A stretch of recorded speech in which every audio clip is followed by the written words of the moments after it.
যে আমি বলছি যে সালমান ভাইয়ের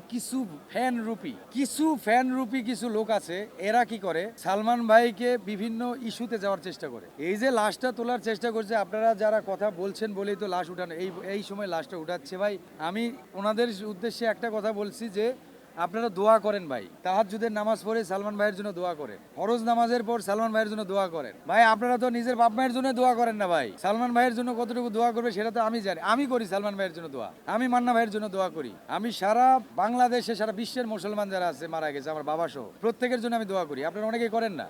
আপনারা একটা ইস্যু তৈরি করছেন, তৈরি করে এইটা নিয়ে ভিউ ব্যবসায়ী কিছু বলছি আমি, কিছু ভিউ ব্যবসায়ী, সালমান ভাইয়ের সব ফ্যান খারাপ যে আমি এটা বলি নাই, কিছু ভিউ ব্যবসায়ী ফ্যান আছে, তারা এগুলি তোড়জোড় করে এগুলিতে বাধ্য করছে, সরকারকেও বাধ্য করছে।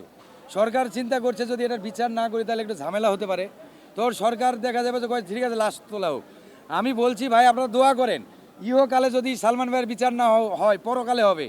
আর ইহকালে আপনি যে পাপ করবেন সেই পাপের প্রায়শ্চিত্ত আপনাকে ইহকালে করে পরকালে যেতে হবে।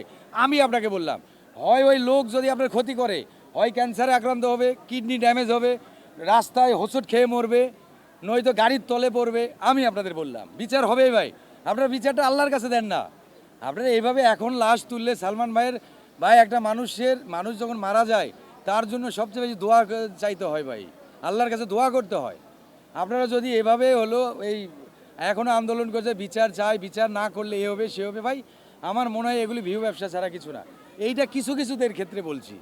আর আপনারা সালমান ভাইয়ের জেনুইন ফ্যান যারা আছেন, আমি আপনাদেরকে বলছি, আপনাদের আমি একটা কথাও বলি না।